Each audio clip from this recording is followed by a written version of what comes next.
Pourquoi je joue un rôle au lieu d'être moi-même avec les autres? Ouais. Ok. Donc en fait, on va jouer un rôle, on joue tous un rôle en fait quand on est avec des autres individus forcément, puisqu'on va essayer de s'adapter à eux. On le faisait déjà très jeune avec nos parents, l'air de rien, on essaye de les séduire pour obtenir des choses, pour ne serait-ce que d'avoir de l'amour. Et du coup, toute notre vie, on va être tous un peu caméléons. Le problème, c'est que en fait, ça peut être un avantage parce que c'est une qualité, ça veut dire qu'il y a des gens, ils ont cette propension de s'adapter dans n'importe quel groupe social. Il y a des gens comme ça aussi qui vont déménager d'une région ou d'un pays à l'autre et qui vont réussir super bien à s'intégrer rapidement, se faire des amis. Donc en soi, c'est une belle qualité. Le problème, c'est maintenant si ça devient la priorité. Ça veut dire je mise plus sur l'adaptation et donc le fait d'obtenir quelque chose ou de bien me faire voir plutôt que d'être moi-même. Si nos parents, par exemple, nous ont fort éduqués avec une éducation stricte, ils attendent de nous qu'on ait telle attitude ou qu'on ait tel résultat à l'école. Sur le papier, ça peut être bien, mais ça peut, selon la sensibilité de la personne, de l'enfant, le forcer à avoir l'impression de se changer en fait. C'est-à-dire si c'est quelqu'un qui a du mal à avoir 13 de moyenne déjà, il peut y arriver. Je pense que n'importe qui peut y arriver s'il se force d'une certaine manière. Mais c'est ça, c'est qu'à un moment, ça va s'intégrer en lui, qu'il faut se forcer, se modifier pour faire quelque chose finalement qu'on n'a pas réellement envie. Donc on va être contrarié. Et ce système-là, quand on a réussi à obtenir des résultats, par exemple des félicitations, des encouragements, l'amour de nos parents, des études, un boulot, le cerveau va le mettre en système prioritaire puisqu'il a fonctionné. Mais le cœur, est-ce que lui, il est heureux là-dedans? Bah pas forcément.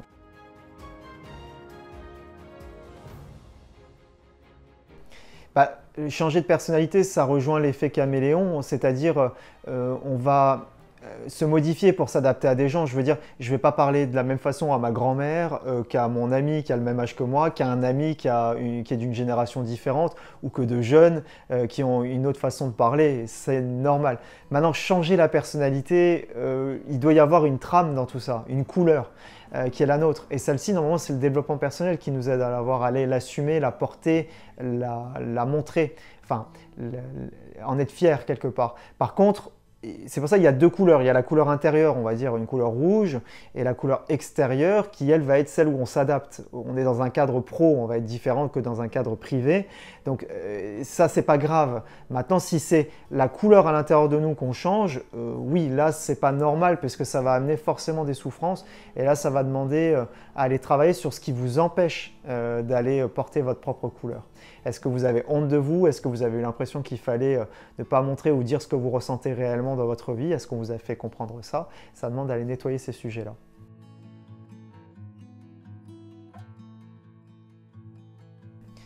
Quand on a eu l'impression dans l'enfance, notamment qu'on était mal aimé si on n'avait pas des bons résultats scolaires, je repars sur ces bases-là parce que ça va beaucoup diriger notre vie d'adulte aussi. Si j'ai l'impression que quand je dis à maman quelque chose de spontané, elle est choquée, elle rejette ce que je lui dis, forcément je vais me modifier. Donc j'ai l'impression que je ne peux pas obtenir de l'amour si je ne donne pas la bonne réponse. Mais ça, c'est une réaction qui est finalement très enfantine parce qu'on a l'impression qu'on peut obtenir de l'amour que de l'extérieur. Alors que l'amour, c'est justement un moment quand on passe à l'âge adulte. Alors certes, enfant, on est soumis à l'autorité de nos parents, voilà. Mais adulte, on doit comprendre qu'on peut aller s'apporter nous-mêmes cet amour et ce respect, voilà. Et d'aller assumer ce qu'on désire sans l'imposer aux autres aussi, mais voilà, de le positionner comme ça. Et à partir de là, on est plus libre d'accepter les autres et de s'aimer soi-même et du coup moins peur de dire ce qu'on pense et de ne pas être aimé. Et au contraire, si on veut être un adulte épanoui, on a besoin de s'entraîner à ne pas être aimé par les autres. C'est la plus belle des libérations. C'est j'accepte que oui, on m'a rejeté, on m'a pas aimé, et d'aller goûter à ce que ça me fait ressentir. Et certaines personnes, ça va tellement inacceptable qu'ils vont faire un mea culpa, non pas pour réellement s'excuser, mais pour réobtenir l'amour, l'appréciation de la personne en question.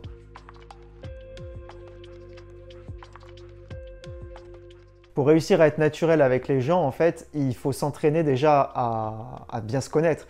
Il faut s'aimer, mais vraiment bien se connaître. C'est-à-dire, on a exploré ses goûts musicaux, on a exploré ses goûts en amour, on a vécu des expériences amoureuses, on a vécu des expériences professionnelles. Donc c'est le fil du temps de la vie qui va nous aider à être normalement de plus en plus naturel.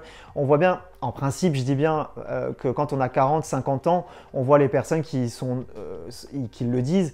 Punaise, je suis mieux dans ma peau que je l'étais à 20 ans en fait. Parce que normalement, on est censé avoir tellement eu d'expérience qu'on a plein de miroirs d'expérience et de retours. Et du coup, bah, on est plus naturel. On cherche moins à faire semblant de dire quelque chose pour être aimé. On est moins dans le faux semblant. Donc du coup, on est naturel et on assume. Et bizarrement, ça rend même la personne charismatique parce que les gens, ils ressentent que la personne, elle est vraie et qu'elle s'en fiche un petit peu de ce que l'autre peut penser. Non pas pour choquer, mais vraiment, elle est alignée en fait. Et ça rend assez irrésistible ce genre de personnalité. Donc au contraire, je pense qu'on gagne plus à être aimé quand on est dans naturel que à se modifier pour avoir de l'amour extérieur.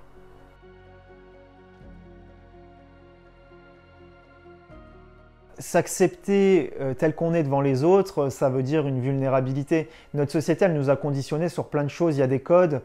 Si on est un homme, on va vous dire que ces codes-là sont des codes de virilité. Donc vous n'allez pas oser assumer que vous écoutez ce style musical qui est plus attribué à des femmes. Vous n'allez pas assumer que vous êtes peut-être quelqu'un de sensible. On va rentrer dans plein de hontes et de codes où on a l'impression qu'il faut avoir comme un système préconçu de nous-mêmes.